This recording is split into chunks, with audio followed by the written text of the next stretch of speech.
Last week, Dr. James White debated Dr. Leighton Flowers on John 6 and whether or not John 6 teaches unconditional election. We'll talk more about it right after this. All right, well, hey everyone, welcome back to another week of eXplain, where we engage the culture from a biblical perspective in a manner which glorifies God. And today, there are two, in my opinion, there are two different types of episodes. So you have, on the one hand, you have episodes that you have to do, right? There are episodes that you have to do. Like, for example, something crazy happens out in the world, out in the culture, right? And, you kind of have to address it, right? That's one type of episode. There's another type of episode that you do it because you want to do it, right? Like there are plenty of episodes that I have done just because I wanted to do it. And even if there's bigger things going on, I just want to do this topic, right? And I really think that the episode that we have today, this topic that we're going to be talking about today, fits into both of those categories. All right. So first of all, John 6, the substance of John 6, and this debate regarding unconditional election, regarding God's role in the salvation of man, right? In the salvation of his people. This is an important topic, right? This is something that needs to be addressed. I think there is a lot of confusion on this. So I think it is very important to address it. So this is something that needs to be done, right? I'm doing this because I have to. On the other hand, I'm doing this because I want to, John 6 specifically, more than any other chapter in my personal life, has been probably the most important chapter in the Bible for me, as far as my, most influential chapter in the Bible for me, as far as my walk with the Lord. And Dr. White, honestly, was a big part in helping me understand John 6. So there you have it. I guess I can admit I'm not coming at this debate from a completely unbiased perspective. I'm not trying to come at it from a biased perspective, but I guess, the fact that I'm just so thankful for the ministry of Dr. White and what that's meant to me over the years. I guess that does influence the way that I think a little bit. But honestly, I'm going to come at this completely objectively, this debate. And of course, the purpose of this show is to address things that are going on in the world. And specifically, those things that are going on in the world often get reflected on or posted about on this app X. And this debate is no different. I have seen so many posts on X over the past week. This debate happened a week ago. I've seen so many posts on X over the course of the past week regarding this debate. There are so many people that have given their 2 cents. And a lot of them have been very uninformed. Just the argumentation didn't make any sense. Straw man arguments all over the place. So, yeah. So that's what we're here to do. We're here to address, first of all, we're going to talk about the debate. And second of all, we're going to talk about all of these people that came out of the woodworks to talk about it on X. Okay? So let's get into our thoughts on the debate first. As we sometimes do, we posted a thread on X, which is basically, as I've said before, it's a bunch of posts put together when you have a thought that you want to communicate that's longer than, whatever the character limit is on X. So anyway, that is what we're doing here. So let's look at what we had to say about it first. I think we just I just tried to sum up the debate, what I saw in the debate, and we'll fall back on some of these points later, talk in more detail about them. All right. So I got to watch the debate between. Okay. One thing I want to point out here: these tags. This is the handle is what they call it, the username you could say for James White and then Leighton Flowers on this post in respectively in chronological order. And neither one of these guys have their actual names as their handle. So every time I see their handle in one of these posts, I'm just going to say their name so that we don't get confused. Okay. All right. So I got to watch the debate between James White and Leighton Flowers from last night. quite a few things that stood out, took some notes. Here's what I saw. Number one, James White quoted John 12 and refuted the provisionist position on the text right out of the gate. Okay, so if you're not familiar, two things that you might not be familiar with there. John 12, first of all, the argument that a provisionist, which is the position that Leighton Flowers takes, the argument that a provisionist would make from John 12 is essentially, Jesus says, when I'm lifted up from the earth, I will draw all men to myself. The insinuation that's being made there is all men at that point, from that point forward, are being drawn, right? That's the argument that a provisionist would make.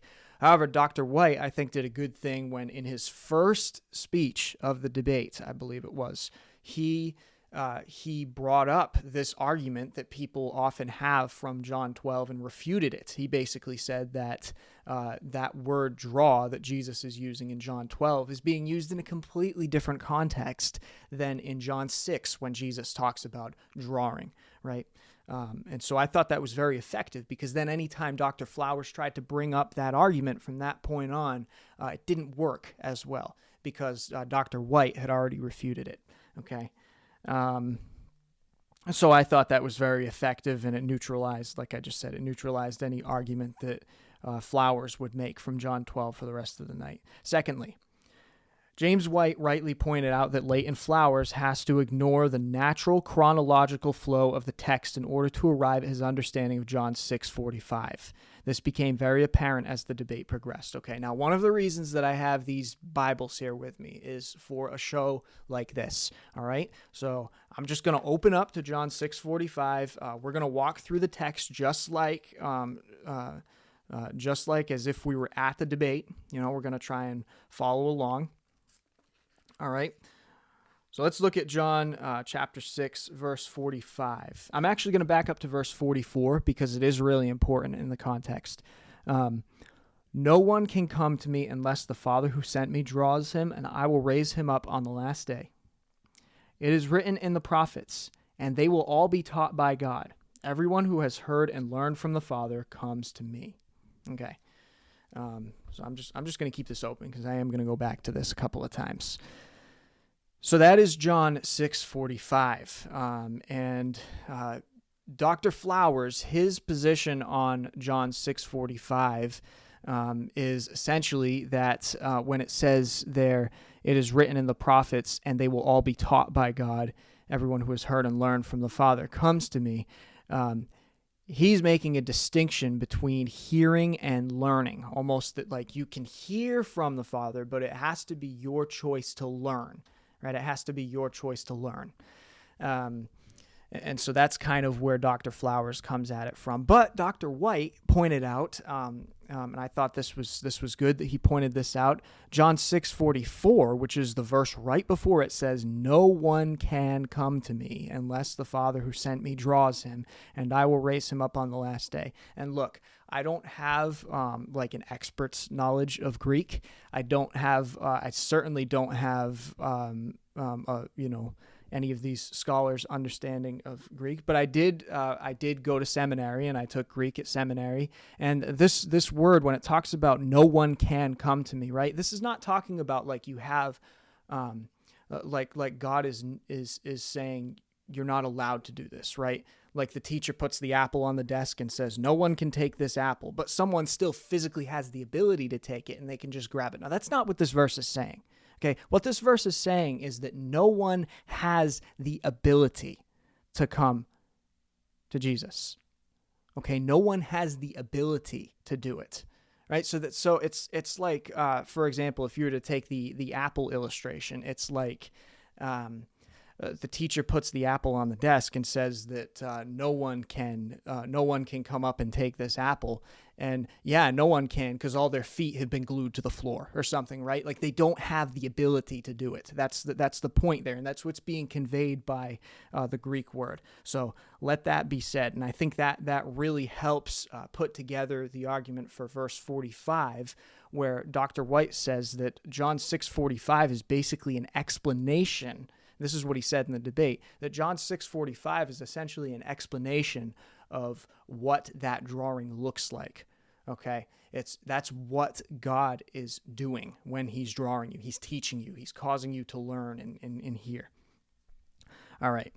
Let's continue on. It became clear that one side saw John 6:45 as the divine description. This is what I'm saying. This is what I was just saying. The divine description of God drawing someone, which again fits very faithfully into the overall flow of the text of 6:45, coming right after 6:44, which, like I said, is no one can come unless the Father draws them. One thing from this debate that I did not appreciate was the fact that Dr. Flowers, he got up there and he blasted James White for having what he called presuppositions outside of the scriptures. And here's the thing. In reality, like we just saw from this text, this is just one example of what went on during the debate. Like Dr. White was very faithful to the overall chronological flow of the text. He was getting his ideas from within the text. Any framework that he was arguing for, that he was proposing, is completely based in the scriptures, right? So if he was making presuppositions, the presuppositions were literally coming from the scriptures, and I don't even think it would be fair to call them presuppositions. But in cross-examination, there was something that was very interesting, where James White said, "Is the Father no longer drawing people today?" Right, because that seemed to be something that Dr. Flowers was arguing for. So James White was looking for clarity on that. So he says, is the Father no longer drawing people today? And then Dr. Flowers says, well, some people may read the law in the Old Testament and come to Christ. And here's the thing. That is a major presupposition. That's a huge presupposition to say that God drawing people, that the Father drawing people means that the definition of the Father drawing people would be people reading the law in the Old Testament and coming to Christ, right? Like how can you jump to that conclusion? And here's the thing. That's a presupposition. Okay, that would be a good example of a presupposition. And then even a few minutes later, Dr. Flowers said, right after he said that some people might read the Old Testament law and come to Christ, he said just right after that, he said, we came through the drawing of Jesus, not the prophets. Okay, so this is my question. This is what happens when you do impose your own presuppositions on the text. You get into sticky situations like this. So the question that I would have to ask someone like Dr. Flowers or someone that would hold to the same position as him is, which is it, right? Do some people read the Old Testament law and get saved today? Or do we not come through the prophets, right? So that's my question, because it seemed like he said both of those things. All right. And honestly, if you continue in the thread that we posted, it was Dr. Flowers whose presentation was filled with presuppositions from outside the scriptures all throughout.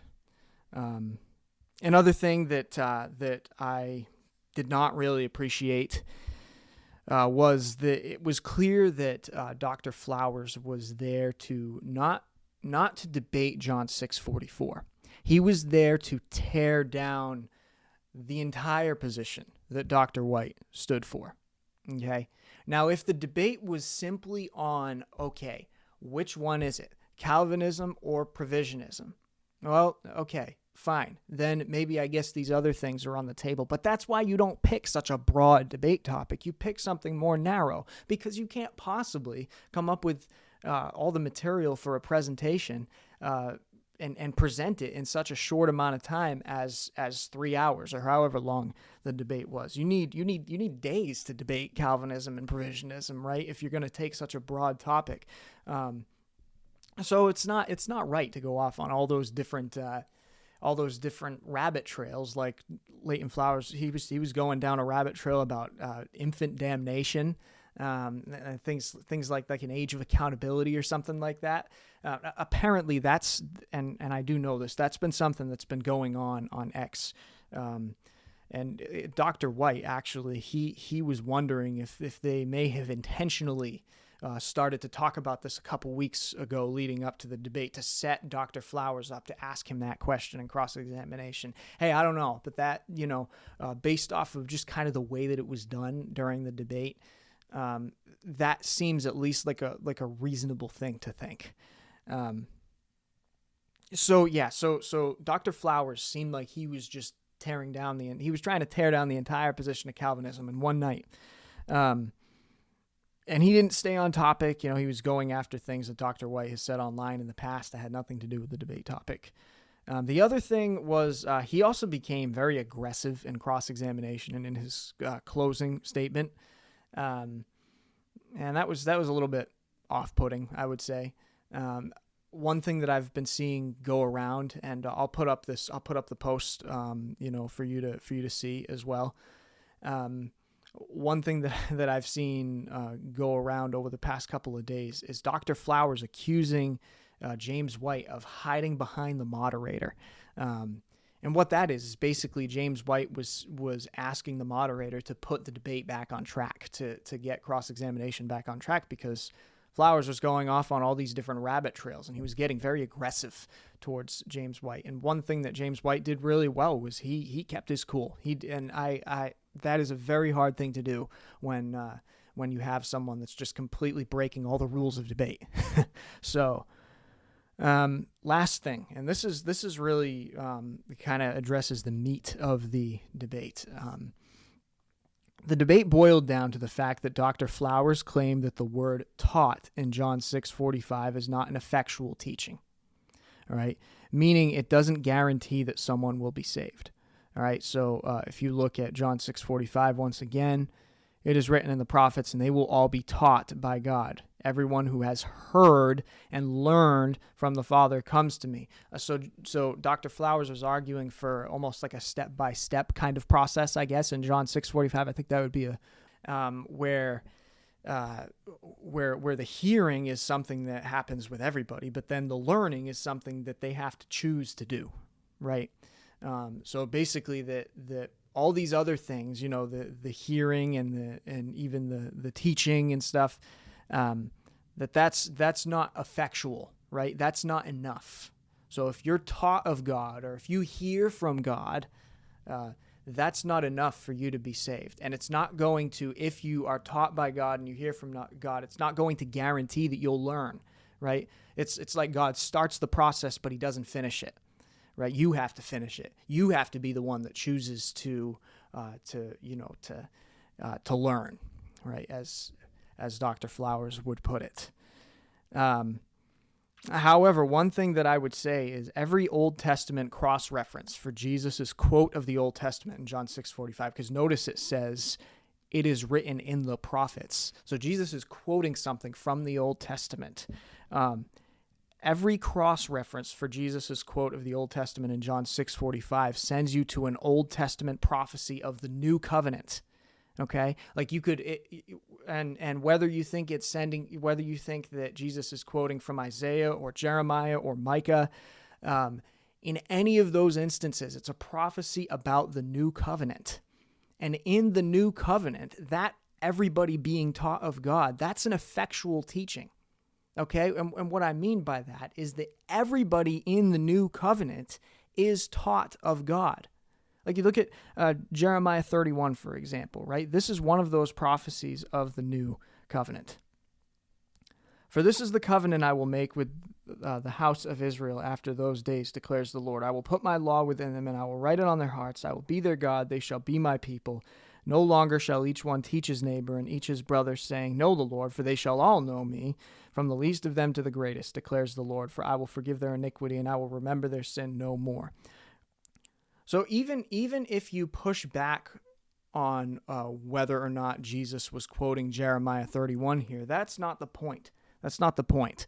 Okay, the point is this is a prophecy regarding the new covenant.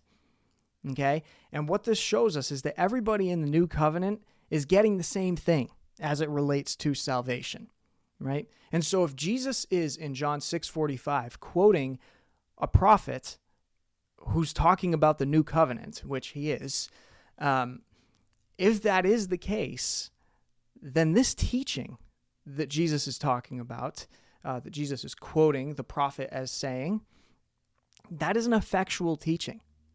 Okay? Why? Because everybody in the new covenant is getting the same teaching. And I know there's a debate between Baptists and Presbyterians on this, but Leighton Flowers, at least in his theology of baptism, is a Baptist. Okay, so even he has to agree that everybody in the new covenant, as far as salvation is concerned, is getting the same thing. So this teaching has to be effectual, right? And so because they're in the new covenant, okay? And so anyway, that was another thing that I saw, which was interesting. But let's get into a little bit of the the backlash. I know we already talked about the accusation against James White of hiding behind the moderator, which is very strange. Here's something that Dr. Flowers talked about. Dr. Flowers basically says he asked James White a question about whether or not let's see here. I want to make sure I get the wording right. Let's see. So drawing and regeneration. Basically, he's okay. Here it is. Basically, Dr. Flowers asked James White if drawing is the same thing as regeneration, and James White said that's not the same thing. And Dr. Flowers basically went around on X posting for a week after that this screenshot of a book that James White wrote, which basically says, this is a quote here, they are born again, regenerated, drawn, right? When it's talking about people being saved, right? They're born again, regenerated, drawn. And then underneath it in red pen, someone wrote, probably Dr. Flowers wrote, drawing equals regeneration.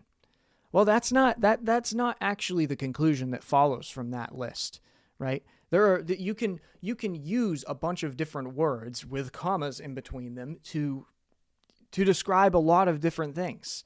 And you can describe certain different aspects of the same thing. And that's clearly what Dr. White is doing here, right? Just because I say that that this Bible, I gotta be careful how I say this. So no, I'm not going to use the Bible. This plant is white, or the vase for the plant, right, is white porcelain, right? I think that's what it is. That doesn't mean that white and porcelain are the same thing. I mean, that's common sense, okay? That's common sense. So that's one thing that people have been saying. So along with the fact that they're saying that Dr. White hid behind the moderator, they're also saying that he contradicted himself as far as the difference between drawing and regeneration, that he said one thing in the debate and then said another thing in his book. That's not at all the case, okay?